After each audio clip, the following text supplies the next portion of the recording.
I'm in the position of having to introduce myself today. I'm John Vennari. I think you know that, editor of Catholic Family News.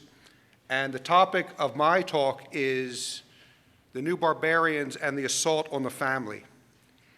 And I'm going to open with a remarkable quote by Hilaire Belloc.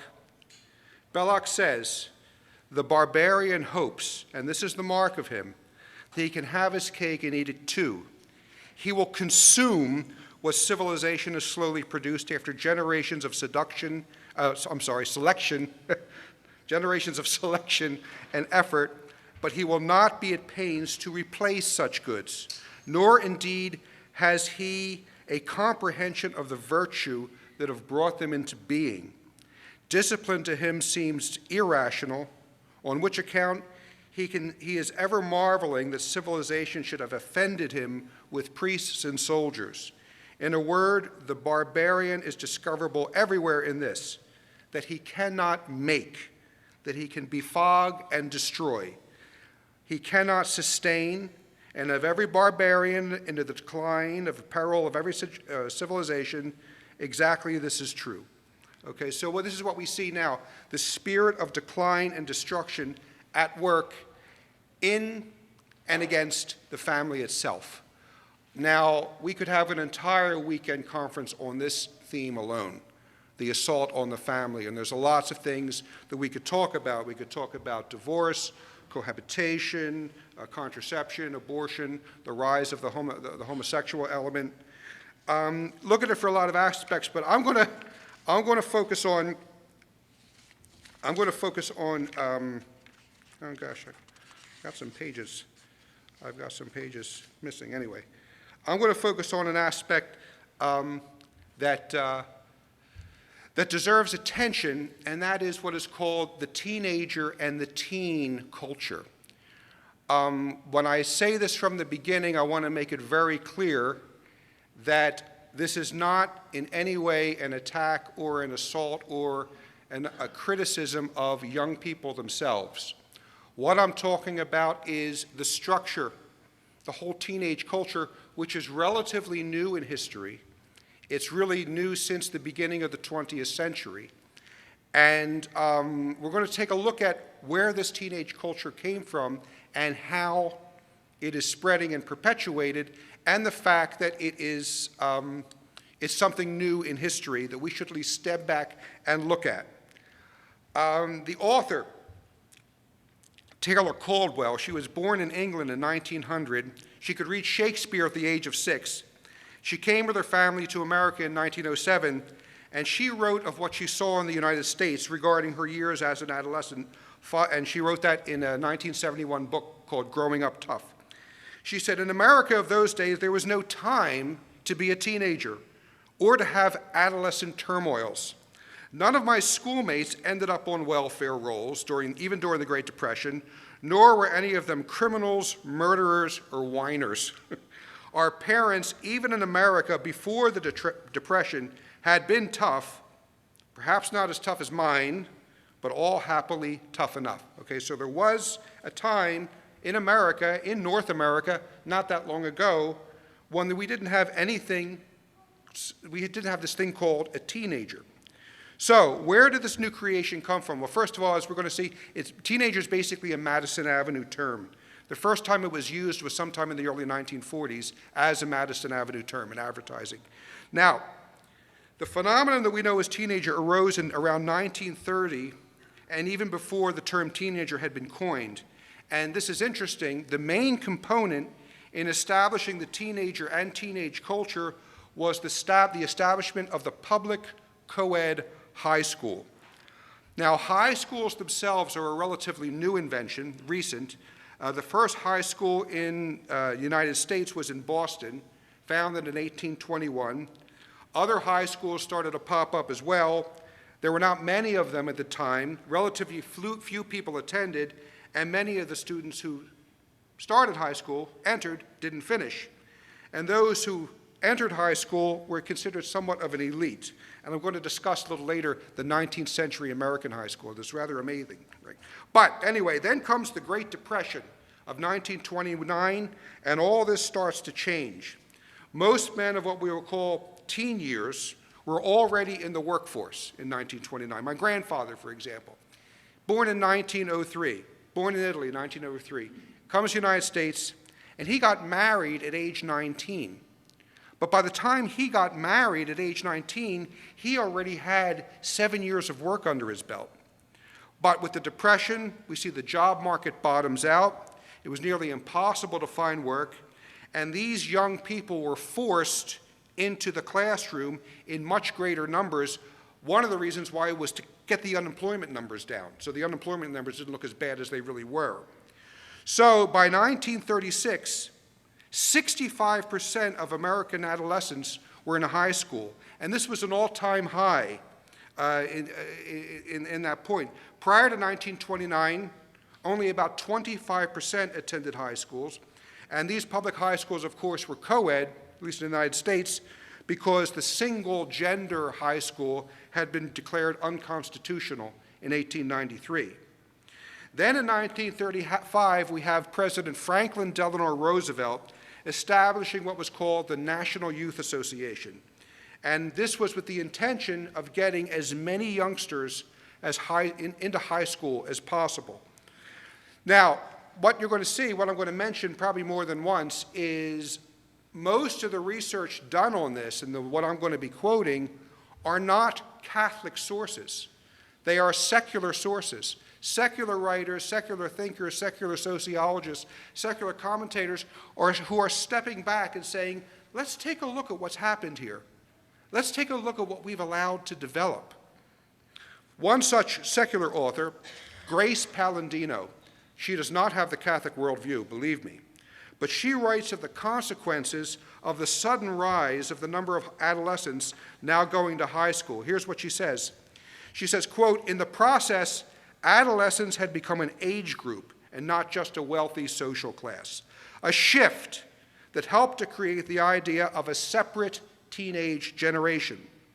When a teenage majority spent the better part of their day in high school, they learned to look to one another and not to adults for advice, information, and approval." So this is where we see the beginning of the teenage world. It starts to become a world apart, okay? A little nation unto itself. And there's another aspect of herding children into the co-ed public high schools that Grace Palladino does not mention, but that others see, and others see the effects of, is it defers maturity.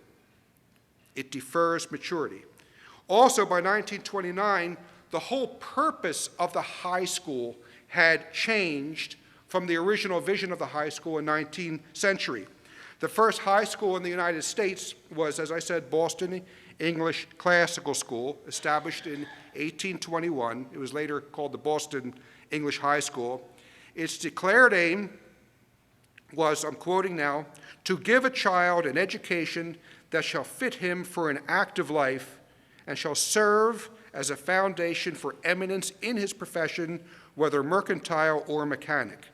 That was the first one. The second public high school in the United States was in Philadelphia on Albany Avenue, not too far from where I grew up. Established in 1838, it was modeled on the U.S. Military Academy at West Point. And these high schools at the time, what they were is they were an alternative to college. It wasn't that you would go to high school and then go to college. The idea that once you graduated high school, you pretty much had all your education behind you, and then you could enter the workplace. Now, Central High in Philadelphia, my hometown, was an all-male high school operating on the principle, and I'm quoting from them, that it could, quote, produce educated men who were highly employable by age 16. And this is exactly what they did. These schools took the intellectual capacities of 12 to 16-year-olds seriously. They produced competent, mature young men who could take their place in the working profession at 16 years of age. Give you an example. 1849, a 16-year-old named James McKellen, who had just graduated from Philadelphia Central High School, he moved to Washington, D.C., and he became a U.S. congressional reporter. There were a number of 16-year-olds who followed the same path. Now, what was going on at Congress at the time? Well, at this time, what we had in the United States Congress was these fierce passionate congressional debates about slavery. And young McKellen, he took down these debates word for word in the Pittman shorthand that he learned at the high school in Philadelphia. And for the next 2 years, McKellen and his 16, 17-year-old friends, ages 16 to 18, they created the official record of what historians consider to be some of the most important congressional debates in U.S. history. See, this is what high schools used to produce. I mean, do I need to make a comparison? Today, the average thought of the American 16-year-old is, got my driver's license, dude, party. And adults will start asking the 16-year-old what he wants to be when he grows up. Meanwhile, granted, now I want to say that the reason for deferment of maturity is more complex than what I'm saying, and I'm not ignoring those complexities, but I'm simply comparing the maturity level and the education level of the 16-year-old in the 1900s compared to today. And I'm not saying I was any better at that age. I was a product of the culture. When I was 16 years old, there were two things that were important to me. Getting my driver's license. I got my permit the day of my birthday. Getting my driver's license and playing Allman Brother guitar solos just like the record. All right, that's all I cared about, truly. So, but I want to emphasize that I'm not trying to be condemnatory of the young people because they are only following what we're giving them. It's just to point out that what we call the teenage culture is disordered, and we should recognize this disorder. And I think parents, and I'm a parent too, should think twice before we just turn over our youngsters to this modern pop culture. Anyway, back to Franklin Delano Roosevelt. Now, by the turn of the 19th to the 20th century, we saw changes in American education. Colleges were setting up curriculum for high schools. So high schools then, instead of going to high school and being done with your education, high schools were being set up to be these feeder institutions for the universities, for the colleges. And what we then see, of course, is more and more time young adults spend in high school and more deferred maturity. So in 1935, along with this, Franklin Roosevelt established the National Youth Administration with the goal of getting as many youngsters into the high schools as possible. And another goal of the National Youth Administration was to establish a break between the students' ethnic, old culture ways of the families. They wanted to make an American youngster and to break the ethnic ties. Now, the NYA did not state this explicitly, but it was implicit in its programs. One of the goals, Grace Palladino writes about this, one of the goals was to produce a middle-class American adolescent who was distinctly American. The NYA established residence centers where some adolescents would stay for up to 2 weeks, and here they would be introduced to diets, customs, and middle-class standards of living that would make them discontent with what they had at home. Now, on the one hand, of course, it is good. No one's arguing with the benefits and the good of taking people from strained circumstances and teaching them into a better way of life. I mean, that's a laudable aim. But the way it was done, in certain ways, there was the danger of driving a wedge between the children and their parents. In ethnic neighborhoods, the National Youth Administration taught adolescents how to prepare distinctly American meals. Minute rice, right, instead of brajol or pasta vajol. Anyway, the youngsters were encouraged, this is true, the youngsters were encouraged to cut family ties if old world parents were too demanding. And here's what Palladino writes. She says, the most successful NYA participants were those who shed parents' poverty-stricken or ethnic ways and adopted a more natural American middle-class manner. Now, there was another shift that took place in the 1930s. The purpose of the high school was to prepare youngsters for the future life as an adult. This is how the schools saw it. And the parents who sent their children to these schools, that's how they saw it. But there were youth magazines that sprung up at the time, such as Scholastic or Every Girl or the Girl Scouts' original American Girl magazine. They would publish articles on how to make the right career choices, how to prepare for the future, various professions, similar themes, okay? But, and no one would be surprised at this, that's not what the young people wanted to read about. What the young people wanted to read about was themselves. How do I look prettier? How do I become popular? How do I become accepted in my age group? What about talking to boys? What about talking to girls? All these new concerns. And youth magazines soon realized that if they wanted their magazines to sell, that they're going to have to give the youngsters what they want. So this type of thinking causes a shift that made adolescents see the activities and the social life that they're living now as all important. So as the economy started to recover in the late 1930s, and with the outbreak of World War II, high school students, I'm quoting Palladino now, high school students were developing a public identity that had nothing to do with family life and nothing to do with adult responsibilities. This is the beginning of what we call the teen culture. Young people started to adopt swing music as their own. Dances, preoccupation with swing bands and singers, what the singers were doing, this became a central concern in their lives. So World War II drags on. Family life is increasingly disrupted because of the war. The men are taken away. The gas shortages and other privations cut some of the good living, cut some of the joyriding that the teens had adopted. But after the war, the party starts again, and it was greatly magnified by the post-war boom economy.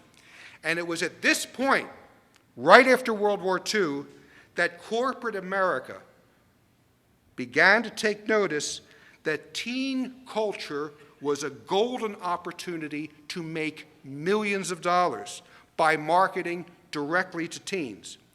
These young people, in the mid-1940s and into the 50s, these young people had lots of free time, lots of money, and what money the children didn't have, the parents had. And the marketing men knew this. Now, I shouldn't really say marketing men in this case, because the real pioneer of marketing to teens, the one who saw it first and finally convinced big business that there was a fortune to be made by developing a teen market, was a woman named Estelle Ellis. She was promotion director at 17 magazine. Now 17, as the name indicates, was aimed directly at teens. But even in the early 1940s, some of the articles of this allegedly wholesome magazine would kind of pit youngsters against authority and against their parents. October 1944, okay, this is somewhat a mild example, but there's kind of what appears to be a groveling adult saying to the youngsters, quote, "We expect you to run this world a lot more sensibly than we have. No group of adults who created a civilization which was blackened by a world war can claim to have done a good job." Okay? Now, of course, we know that if Fatima would have been obeyed, there wouldn't have been a World War II. This is just a side point. And, part of what's being said in this particular quote, it's a pitch for youngsters maybe to take life a little more seriously, to get involved with civic discourse, to get involved with the political process. That's fine, but it was not all that innocent, because 17 also, here and there, encouraged youngsters to correct the old-fashioned ideas at home. For example, if a family had strict ideas on how home chores were to be divided, certain chores, maybe the boys do the outside chores, the girls do the inside chores. Here's what the April 1945 issue of 17 told its young readers. "If yours is such a family, you have a job of education to do. The mother and father were supposed to learn from the teen that all jobs, cooking, cleaning, washing dishes, should be shared by, and this is the language of the magazine, all citizens of the home. And the youngsters were told to persevere in correcting their family, even if dad and mom don't agree. 17 magazine said, remember, your dad is just carrying over attitudes that were quite acceptable in his youth. Now, close quote, now despite what anyone thinks about the way jobs are divvied up at home, and families will differ on that, and that's not the point, what we have at 17 magazine is 17 is encouraging the adolescent to be the moral conscience, to be the moral voice, and the moral enforcer in the family against the parents' old-fashioned or ethnic ways. And all this contributes to drive a wedge between adolescents and parents, and to introduce a kind of disrespect to parents who teens will start to regard as ignorant and backwards and stuck in old-fashioned ways. You want to see a good example of this. Is anybody a fan of Flannery O'Connor short stories? Anybody? Flannery O'Connor has this type of thing. We meet these young people coming back from college like Asbury and Holga and Julian, who are just nasty to their parents because they were told at the university that your parents are stupid and ignorant. I mean, it's amazing. And also, because of the satiric aspect of her writing, they're very funny too, even though she's writing about serious things. But what we have, my point is that this youth magazine kind of comes to be a rival authority of the parents. And here's the real point, though.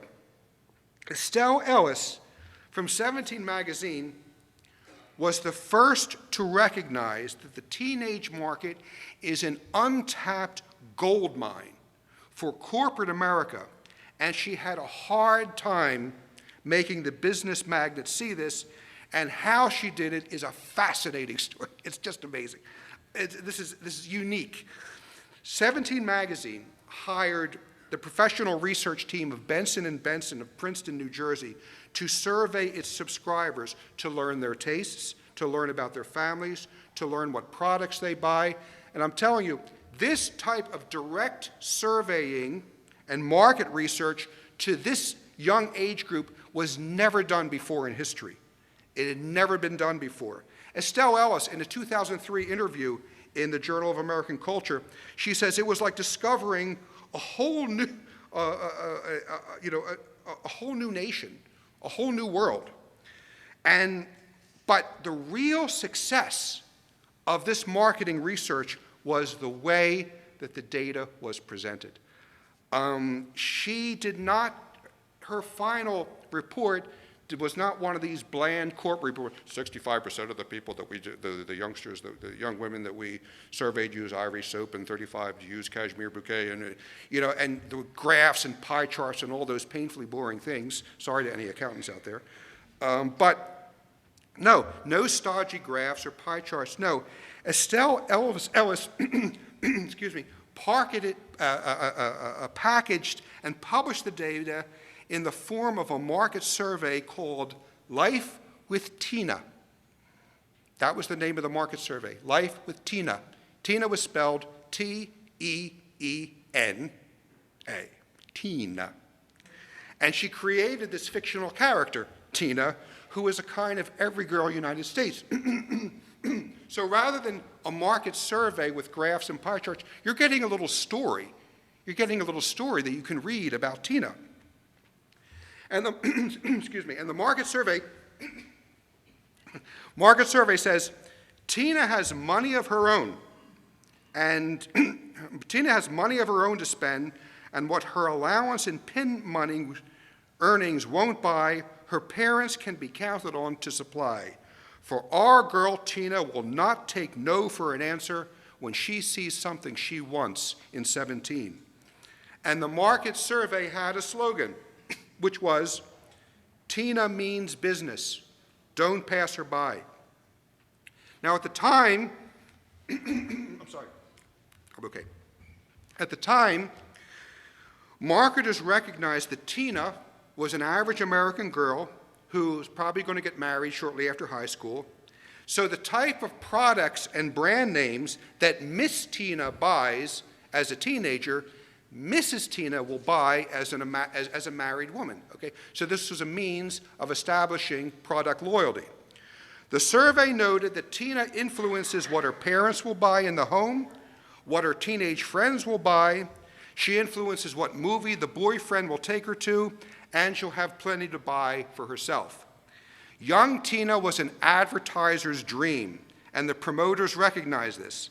And most important of all, this is what the survey says, she wants to look, this is really cynical, thank you, this is really cynical, the survey says she wants to look, act, and be just like the girl next door. For Tina and her I'm quoting, for Tina and her teammates come in bunches, like bananas. Sell one, and chances are you'll sell them all. Now, this really comes into play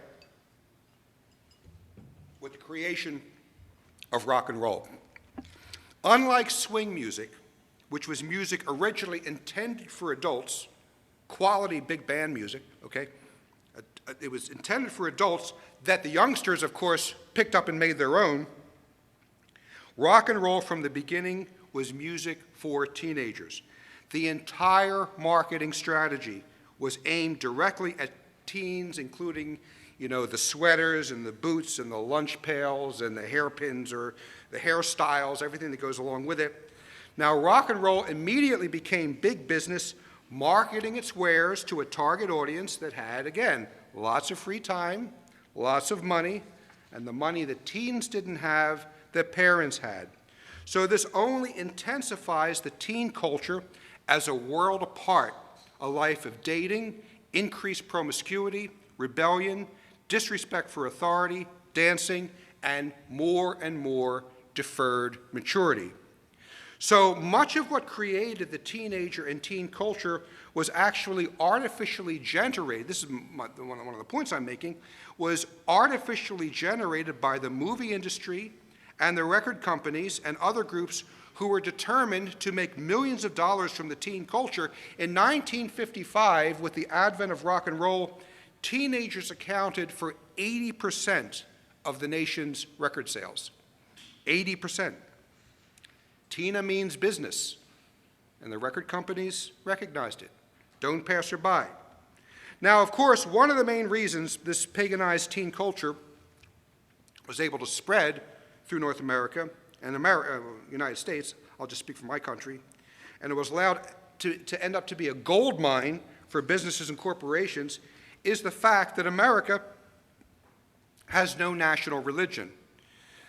The unwritten contract in America is that religion should remain a private matter. You go to church on Sunday and you leave your religion in church on Sunday, and then you enter the real world during the week. Catholicism was not the guiding factor in the nation's plurality. Now, I will say in the decades leading up to Vatican II, prior to the Great Collapse, the church was a strong factor that had to be taken into consideration in cultural matters, for example, the Legion of Decency with the film industry, but it was not the guiding factor. No, what was the guiding factor was what's going on right now, or what are the other girls doing, or what are the other parents allowing their children to do. This becomes the deciding factor of what is morally acceptable. But in the mid to late 1950s, there was one last high churchman who was of such eminence that in many ways he was the moral barometer of America. If he said that something was bad, the people of America would avoid it like leprosy.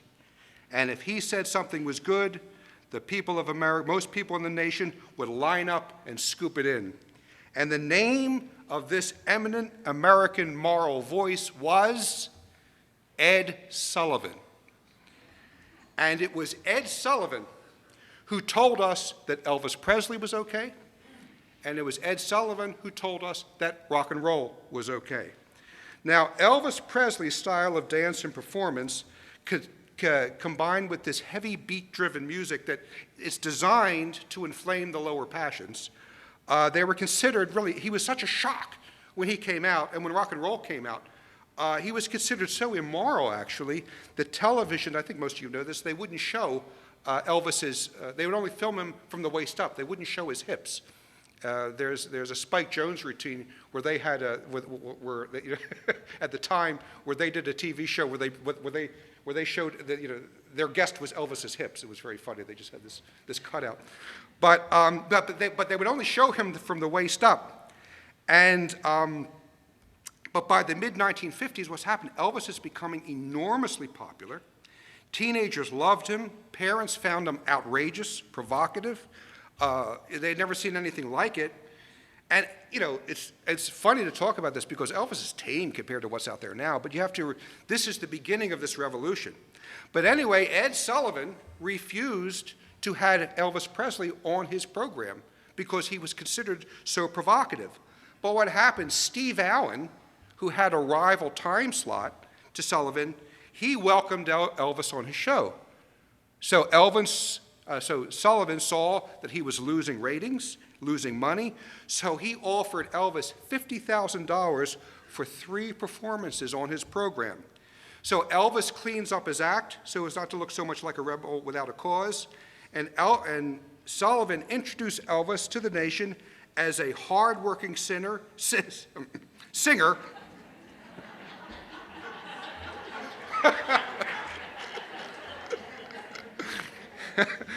Yeah, a little slip there. A hard-working singer who loved his parents and who was a decent, fine boy. And Sullivan said, "We've never had a pleasanter experience with a big name than we've had with you." So with that, Elvis had received the Nihil Obstat, the imprimatur. Moses has spoken from on high, and he's declared that rock and roll is no longer an unclean thing. The rock and roll rebel, who parents had feared, was in fact a real, decent, fine boy, a faithful member of the congregation. This might have been partially true, actually. There might have been this disconnect, I want to say this in fairness, between Elvis the person and Elvis the professional performer. Because I know somebody who was in the Army with Elvis. And he said in the Army he was clean living. And on the weekend he listened to gospel music. So, but anyway, it was the whole rock and roll culture that he brought in. That's the problem. Whatever Elvis was personally is kind of secondary. But anyway, Sullivan says he's a decent, fine boy, faithful member of the congregation. And Grace Palladino, the secular writer, says, quote, "With Sullivan's blessing, the rock and roll business moved into high gear. Almost overnight, teenage desire became a respectable marketing tool, and teenage rebellion a popular high school style." So from this point on, the youth culture was now very much the product of American corporations who would set the trends. They would set the trends, and who made billions of dollars from teenagers and who had a vested interest in keeping the teenage market alive and thriving. And everything we see from that point to the present, the marketing of the Beatles, the whole bit, has followed a similar pattern. Now, of course, in the 1960s, we had the other layer, which was the whole, hippie, anti-authority movement and the whole sexual revolution. I'm not going to get involved with that. But if you notice, rock and roll was very much part of this whole revolution. And as far as setting trends, I remember, because I used to play music. I played in nightclubs for 5 years. And the bands I was with, they were good. They were good. But I remember, but even then, I tried to be a good Catholic, and I was a good boy and all that, but I was in this environment. And I remember in 1979 reading, I think his name was Cal Rudman. He was a major pop music producer. And, forgive the crass language, but he said the theme of pop music in 1970s was boy meets girl, and the theme of the pop music in the 1980s will be boy beds girl. Now, I remember seeing that and I was horrified. I was horrified on 2 levels. First of all, St. Paul says the fornicator will not see heaven, okay, so why are you doing this? But secondly, it showed that these men are setting the trends. These things are not just happening. That was to be the theme of the music of the 1980s, as it was. So the main point of everything I'm saying so far is we need to realize that in this whole pop culture, we have been manipulated and corrupted. Okay, we have been manipulated and corrupted, and this should disturb any man of goodwill. And we need to step back and just realize how severely we have been manipulated and corrupted, especially by the teen, and now, I guess you know this, we now have the tween industry. You familiar with this? The tween industry. I've been meaning to write about this for CFN for a couple of years now, and I can't seem to get to it. You know, Pope Francis keeps doing things that interfere with another line of research I'm on. But in any event, I have this whole row of secular writers who are writing about this intense marketing to teens and to tweens.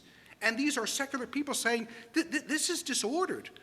I have one book, actually this is not somebody writing against it, it's writing for it. It's called Marketing to the 4I, 4L Consumer.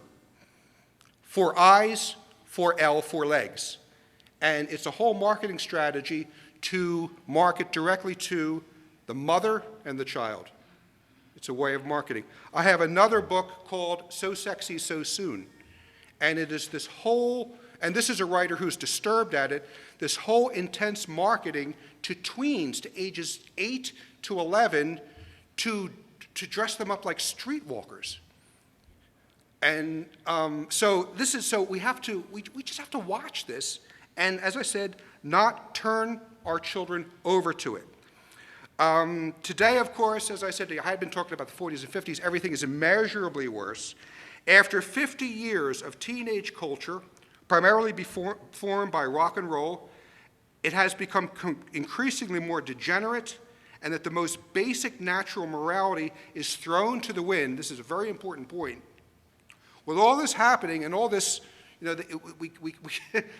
more and more degeneracy, corporate America now knows that if it wants to get the young people's attention, it has to be more outrageous, more sensuous, more blasphemous.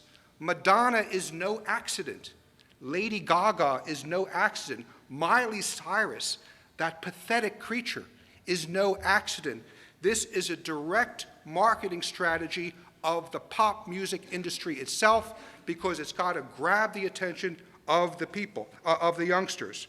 It has to drop to a new level of degeneracy. And as I said, this is not necessarily a Catholic issue. In 2001, for example, PBS ran a frontline documentary called The Merchants of Cool. Very interesting documentary. It was about this whole pop culture. The documentary opened with these words. It said, "They want to be cool, they are impressionable, and they have the cash. They are corporate America's $150 billion dream."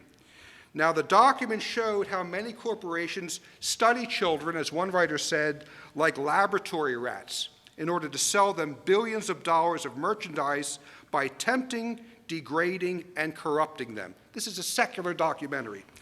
They interview a New York University communications professor named Mark Crispin Miller, and he really lays out what's happening here. He says, when you get a few gigantic transnational corporation, each one loaded down with debt, competing madly for as much shelf space and brain space as they can take, they're going to do whatever they think works the fastest and with the most people, which means they will drag the standards down. Now, I've looked up Mark Crispin Miller. He's a leftist. He's not on our side at all. But he recognizes that they have to shock the teens, they have to shock as many as possible, and the best way to do this was more and more degeneracy. That's why Madonna, and then you have Lady Gaga, who's worse, and now you have Miley Cyrus, who's even worse. Frontline commentator Douglas Rushkoff says, today, 5 enormous companies are responsible for selling nearly all of youth culture.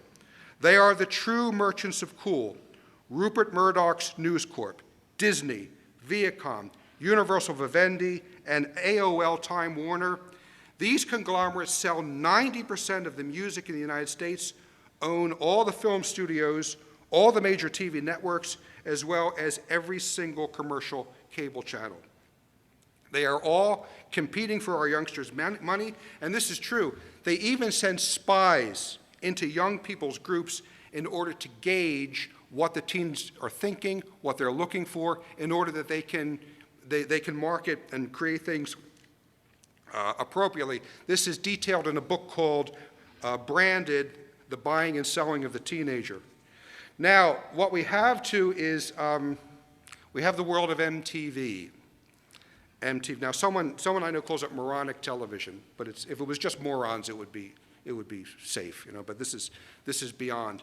The documentary Merchants of Cool, they talk about these new stereotypes created by MTV. Rushkoff calls them the mook for the boys, and the girls, he calls them the midriff, okay?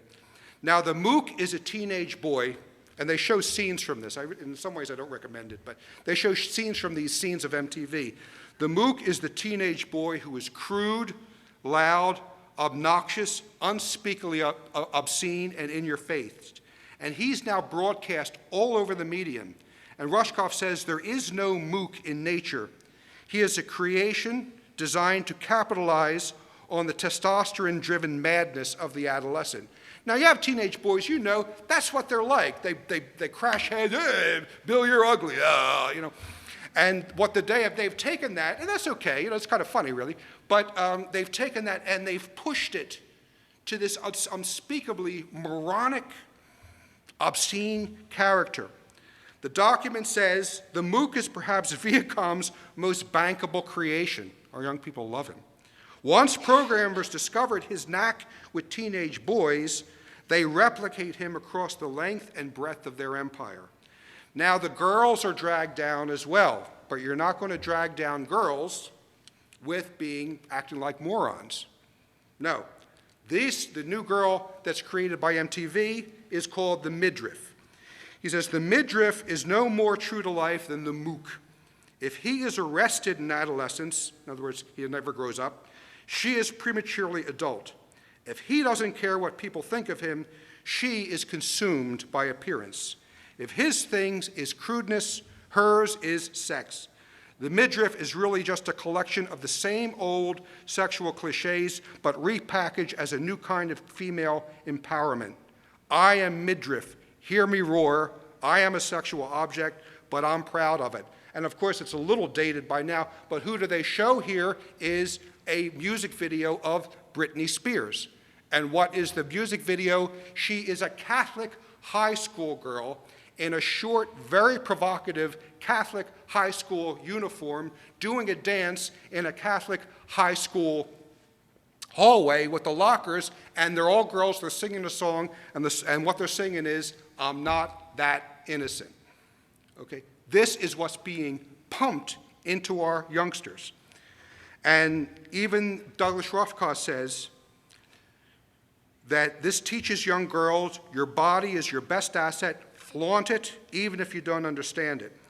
Now, what happens is these low-rent characters, if we watch this, we invite these people into our home, and of course, everything on MTV is a commercial.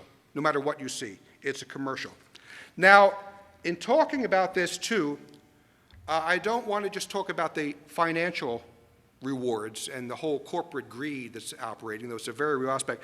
We have to talk about the influence of the devil himself to corrupt youth in his hatred of God, and he wants to destroy man who's part of God's creation. And where we see this is this warning that there are people out there who want to destroy the innocence of youth is not from, Alex Jones or Don McIlvaney or some conspiracy newsletter. This is right in Pope Leo XIII's encyclical against Freemasonry. Leo XIII warns that secret societies strive to corrupt morals in society because when man is morally weakened, he will more readily come under the influence of their godless principles. So after speaking of stage plays, books, and pamphlets that are remarkable for license, that's his words, and of course they're tame compared to what's there now, here's what Pope Leo says. He says, for since generally no one is accustomed to obey crafty and clever men so submissively as those whose soul is weakened and broken down by the domination of the passions, there have been in the sect of Freemasons some who have plainly determined and proposed that artfully and of set purpose The multitude should be satiated with boundless license of vice. Okay, he wrote this in 1884. As when this has been done, it will more easily come under their power and authority. Okay, so it's a warning from a magisterial document, Pope Leo XIII. And I think a lot of you know the infamous Masonic document, the Alta Vendita. Now, I've written about it from the point of view of their subversion of the church, but there's another section of the document that talks about the directed subversion of society and their directed purpose to corrupt women. Here's what it says. In order to destroy Catholicism, the Alta Vendita says, it is necessary to commence by suppressing women. But since we cannot suppress women, let us corrupt her. Tertullian was right in saying that the blood of the martyrs was the seed of Christians. Let us then not make martyrs, but let us popularize vice among the multitude. Let us cause them to drown in it by their five senses, to drink it in, to be saturated with it. That's where we are right now. To drink it in, be saturated with it. It's everywhere. You can't, the billboards. Make vicious hearts, and you will have no more Catholics. It is corruption en masse that we have undertaken. Now, despite of what anyone wants to think about the influence of secret societies on this,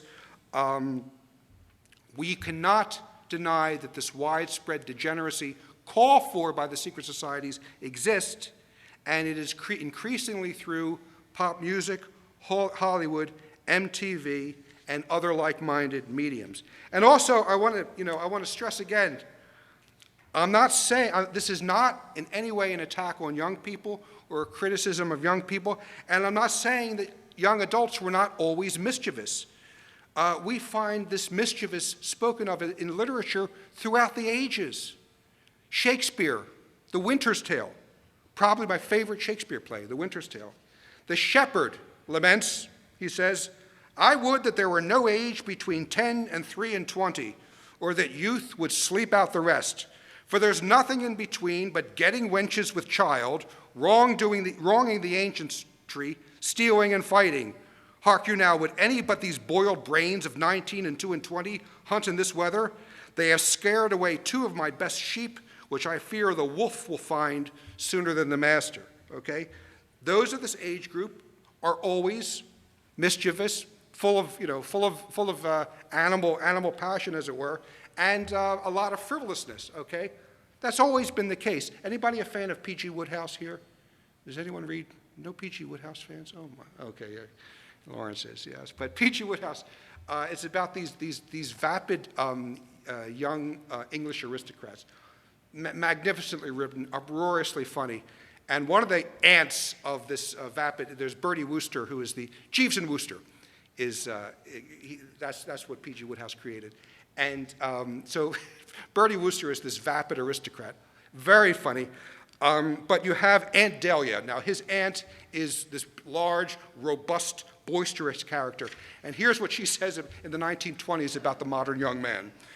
The modern young man is a congenial idiot and wants a nurse to lead him by the hand and some strong attendant to kick him at regular intervals. Okay?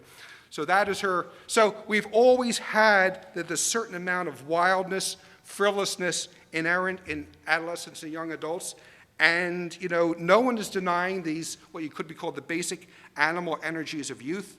And I'm not saying, of course, that youngsters should have a cheerless adolescent life. We remember the father in Mary Poppins. The children must be molded, shaped, and taught that life's a bruising battle to be faced and fought. And he governed his home with the severity and the cheerlessness of a British bank. I'm not saying that should be the case of all. I'm all for young people. I have a lot of fun with my youngsters, believe me, for fun and games and get-together and decent dances and sports and friendships and playing musical instruments and energetic activities and music, not just classical music, no, but music that really is upbeat and kicks and all that business, Scottish, Highland music. But my point in all this is it's not normal or natural for adolescents to be inherently rebellious, to be disrespectful of parents, and to be in a prolonged state of deferred maturity, and to live an active social life independent from parents, wherein they look to their peers and not to the family for advice, information, and approval. The adolescents get much of this disordered behavior from today's music, television, movies, and the average modern high school, where they are surrounded by other teens who have unknowingly absorbed these toxic influences. And this only increases, descent into disorder and immorality and a decreasing knowledge and understanding of natural and divine law. Now, in fact, thanks to the pop culture and modern education, deferred maturity is so extreme that the National Academy of Sciences in 2002, what they did is they redefined adolescence. Now adolescent, according to the National Academy of Science, is the period extending from the onset of puberty to age 30. That's what they're calling an adolescent. The MacArthur Foundation, around the same time, went even further, funding a research project that argues that the transition now to adulthood does not end until age 34. Diane West, she wrote a book in 2007 called The Death of the Grown-Up. Here's what she says, quote, "More adults ages 18 to 49 watch the Cartoon Network than watch CNN." Okay, I'm not saying CNN is any great, but you have all these adults watching the Cartoon Network. Readers as old as 25 and older are buying young adult fiction. People in their 30s reading Twilight and Harry Potter. And it's written, because this is written directly for teens, I'm not recommending it for teens, but I'm just talking about the age market. And here's what she says that I find very frightening. In 1990, the average video gamester was 18. Now he's going on 30. 30-year-old men. Pew, pew, pew, pew, pew, pew, pew, pew, pew, pew, pew, pew, pew, pew. Girls, aim high when you're looking for a husband. You get what you settle for. Aim high. And if he's a video gamester, you say it's either me or your Xbox. I mean, but this has also infiltrated into the church now because World Youth Day is operating on these silly principles. It panders to the young people's rock and pop culture, and rather than talking about the type of things I'm talking about. And I attended World Youth Day in 2002 as an observer. I didn't participate, but I was an observer. And the World Youth Day organizers, it's in their literature that they define a youth as between the ages of 16 and 34. I mean, that means our Lord would have qualified for World Youth Day. It's just beyond belief. So, there's a lot more that could be said. I want to wind this up. And I do want to be writing more about this in CFN. I said I have this whole body of research material that I haven't been able to get to, but here I'm going to close, and I'm going to hazard some suggestions that parents can employ. They're going to be very general, because as you know, even dealing with children, you deal with each child as they are. He's a choleric, he's a melancholic, they're mixtures of all things, and what you do for one child, you don't always do for another. So I'm not really going to get into particulars here. Just want to talk about some general principles. Now, in making these suggestions, I assume that parents are encouraging their children to the true Latin Mass, to frequent the sacrament, to cultivate the supernatural life of sanctifying grace, daily family rosary. I cannot recommend this highly enough. Family rosary, modesty in dress, and the parents either homeschool or have their children in some sort of good school program, a private school or whatever. And also, of course, the teaching of the faith. We're going to have a catechism workshop this afternoon. It's on your program there. We're going to talk about teaching catechism. Now, above and beyond this minimum, we could have a whole weekend on this topic by itself, but I want to just make a couple of points. First, for parents, consider the graces of the sacrament of matrimony. If we are married in the church in a valid sacramental marriage, we have a tremendous reservoir of sacramental graces and actual graces that are particular to the sacrament of marriage that we can call upon to help us to live as Catholics and to help us raise our children in the faith.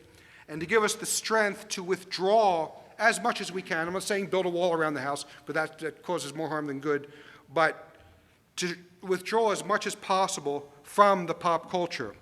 There's a Redemptorist father during the time of Pius XII. He wrote this beautiful little pamphlet called, "Are You Using the Graces That You Received at Matrimony?" And he reminds us that marriage gives a special, particular sacramental grace, and husbands and wife have the right to call upon this grace, not the privilege, the right. Have the right to call upon this grace that we need light for the mind to make family decisions and strength of the will to carry them out and to work to protect our family and our children from bad influences. Here's what Father Tobin writes. He says, "You have a right," he's talking to married people in a sacramental marriage, "you have a right to the actual grace of God which you need to act in accordance with your vocation. The sacramental grace of matrimony will enable you to act rightly as husband and wife, and later on, God willing, as father and mother. You will be able to depend upon special light for your minds and powerful strength for your will in order to fulfill your duties." Close quote. In order to receive this grace, Father Tobin writes that we have to ask for them. And we also have to cooperate with the graces when they're given. Pius XII once lamented that the grace of the sacrament of matrimony, he says, quote, "it often remains an unused talent in the field." And the Pope encouraged Catholics, husbands and wives, to remember this grace and cultivate it. Most of the time it's not cultivated because we don't think about it. Second is, of course, vigilance concerning good companions. I remember I'm just old enough to have had the old Sisters of St. Joseph before their habits changed and before they became Deardian basket weavers. You know, they were really solid Catholic teachers. And I remember telling them when we were very young, choose your companions carefully. Avoid bad companions. Because there's the old saying, and it's true, we become like the company we keep. Father Austin Woodbury, he's unknown, he was Dr. Waters' teacher, one of the greatest Thomistic philosophers and theologians of the 20th century. He talks about the importance of good companions for children. And here's what he says. He says, "The influence of friends is especially great upon us, and above all, upon the youth. For by the love of friendship, we penetrate within our friend, making his will our will, and holding him as another self." That's how close we get to friends. That's why we have to choose good ones. Make his will our will. And we are drawn upwards by a good and noble friend, and downwards by a base and ignoble one. I don't have to prove this. We know it's true. Television. Now, when my wife and I got married, one of the things that we agreed upon, that we would have no television in the home. I highly recommend it. It is a freedom. Do we have a screen where we can watch videos? Yes. Do we only watch Catholic videos, Song of Bernadette? No, we watch other things too. I'm a Hitchcock fan. And you know, there are things out there.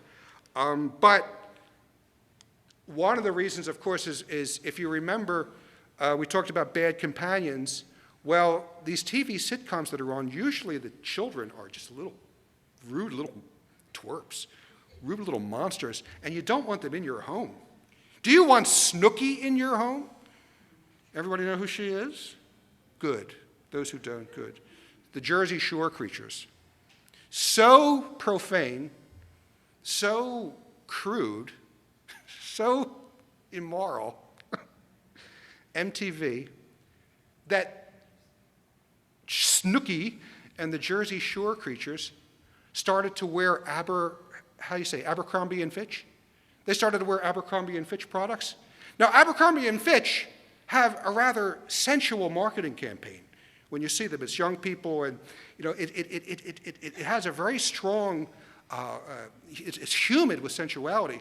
Abercrombie and Fitch contacted Jersey Shore and said, "Don't wear our products. We don't want to be associated with you."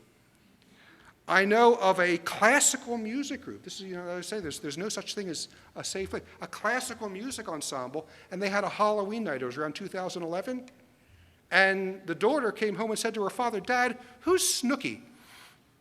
All the girls dressed at this party as Snooki.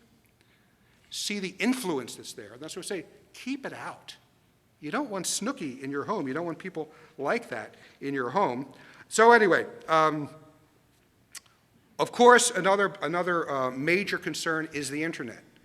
Now, every family will have a different policy, different ways of dealing with it.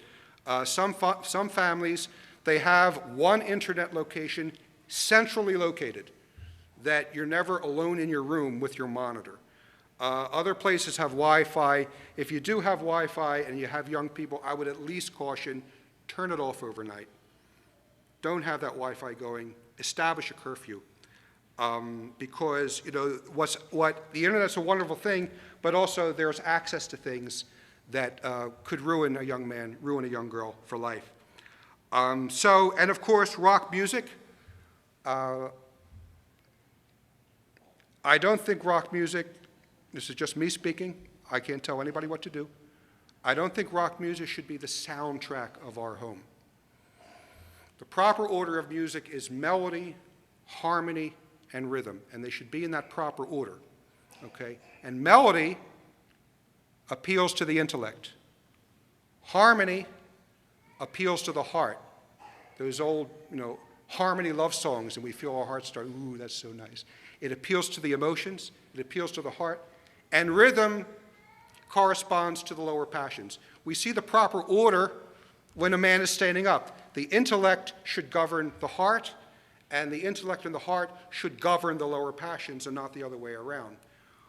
What we have to point out with rock music is, with rock music, rhythm is paramount. Rhythm is the driving force. Rhythm that inflames the lower passions. And now, of course, with so-called rap music, they've eliminated melody altogether. And if anyone thinks I ain't cool by saying that, there was Ray Charles was interviewed by one of these late-night talk show people, and who's a famous one? He's been on forever. I can't remember his name, and I don't have television, so I don't remember. But anyway, he said to Charles, "What do you think of rap music?" And Ray Charles just said, "It ain't music." And they, well, it takes talent to do that. Oh well, it took talent to be a torturer, a Viet Cong torturer as well. The talent of a surgeon. What do you use your talent for? Do you use your talent for something good or something degenerate? So, and we have, of course, Keith Richards of the Rolling Stones saying, rock music is music for the neck down. You just bypass the intellect. Keith Richards said that, okay? So of course, somebody I know who's a traditional Catholic music professor, and he says you should treat rock music like, or pop music like, like McDonald's. You might go there now and then, but you don't want a steady diet of it. And also, in saying all this, you don't have to just listen to classical music. There's lots of music out there, and I want to war against this superstition that's sometimes found in traditional circles that wholesome is synonymous with bland. It has to be bland to be wholesome. No, I never listen to bland music. We're a musical family. We play all types of music, okay? The final point I want to make is that we should cultivate a cheerful atmosphere at home. Home should be a place where the children want to be. And I'm not saying, again, to build a wall around the place and don't let the children out, because of all families are going to deal with this in different ways.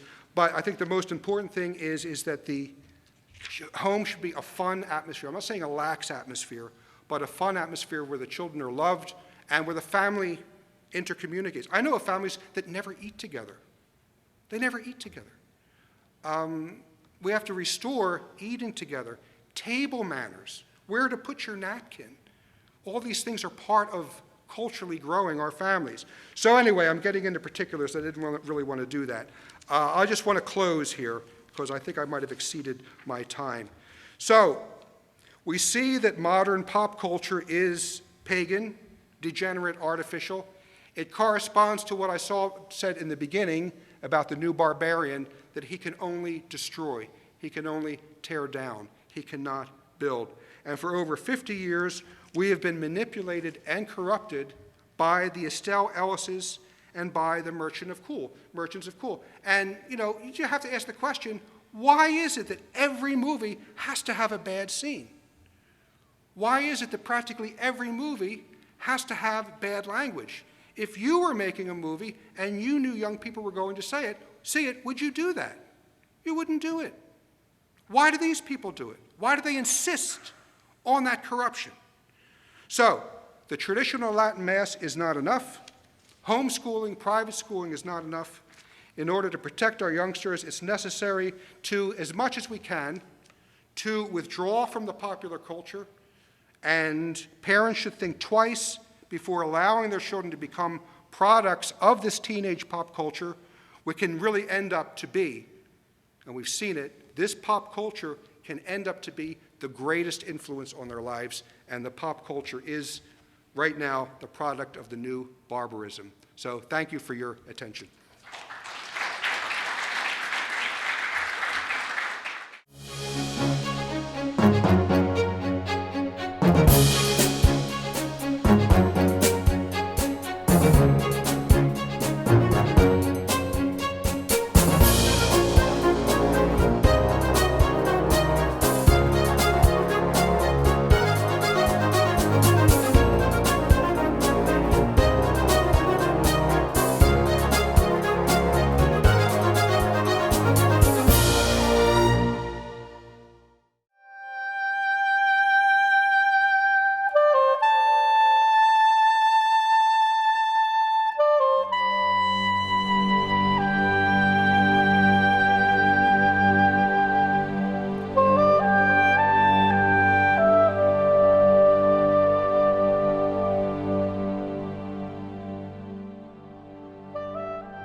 Pray a great deal and make sacrifices for sinners, for many souls go to hell because they have no one to make sacrifices and pray for them.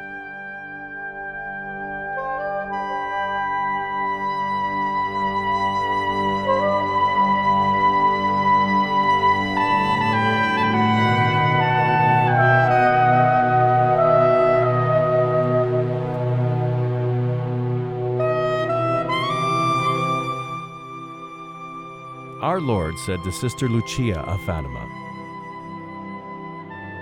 "The sacrifice that each one can make is to do his duty and obey my law.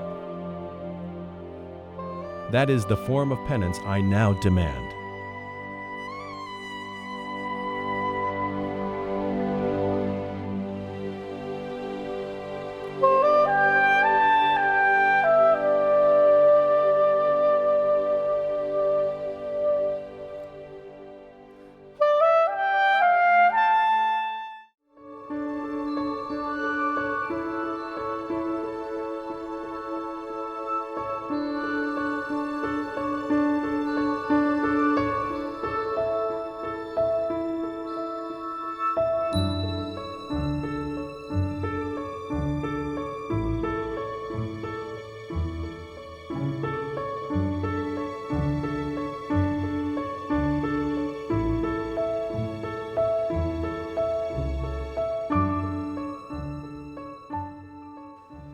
Pray a great deal and make sacrifices for sinners, for many souls go to hell because they have no one to make sacrifices and pray for them.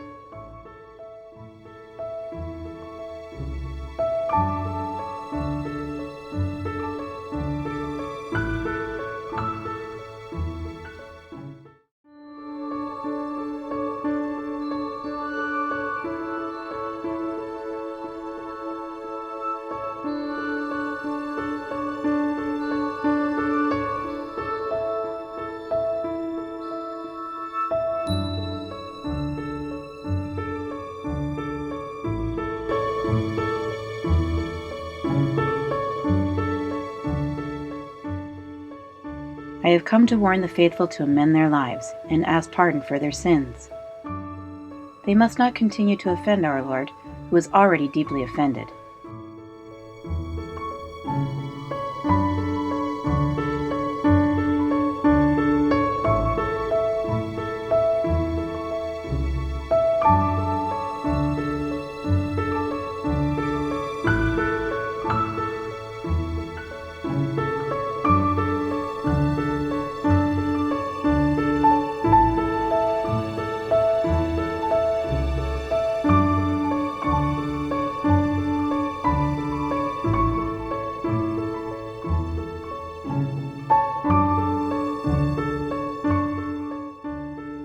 final vision on October 13, 1917, Our Lady silently held out the scapular, a gesture which indicates that she wants everyone to wear it.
Our Lady said, "If my requests are not heeded, Russia will spread her errors throughout the world, raising up wars and persecutions against the Church. The good will be martyred. The Holy Father will have much to suffer, and various nations will be annihilated."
The Blessed Virgin gave us a message how to have world peace, that only she can help us. But perhaps we don't get enough perspective. We say, well, nothing dramatic has happened.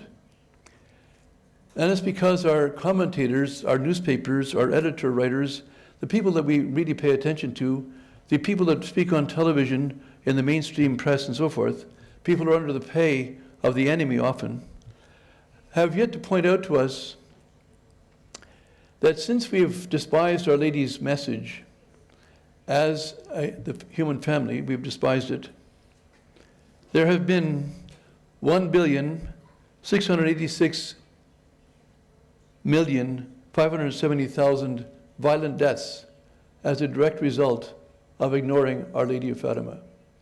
That is, again, 1 billion. That is 1 with 9 zeros after it, plus another 686 million people who have died violently for the one simple reason that we've ignored Our Lady of Fatima. We could point out, perhaps another time, that if this is not enough perspective to give us that in these 95 years of ignoring Our Lady of Fatima, we have paid a tremendous price. But as bad as that is, that price will be doubled or tripled in the next couple of years if we ignore her much longer. Just a few months ago, the world's population passed 7 billion people. 7 billion people. Scripture tells us, and other prophecies tell us, that 1/3 to 2/3 of the entire population of mankind will be wiped out in this war to come. I don't know what it takes to wake us up. Maybe we have to find it on NBC or CBS or some commentator in the New York Times before we finally take this seriously. And maybe we say to ourselves, we take it seriously, but I think we don't take it seriously enough. We have many priorities. Sometimes I wonder how I get through my day between what I'm supposed to do today, between getting up and doing my reading, doing my other work, talking to people that God wants me to talk to and so forth. And we only all have 24 hours a day. And I'm sure that my life is not as busy as the bishops and the Pope. But we must make this priority number one. There is nothing more serious, nothing more important, nothing more urgent than Our Lady's message at Fatima.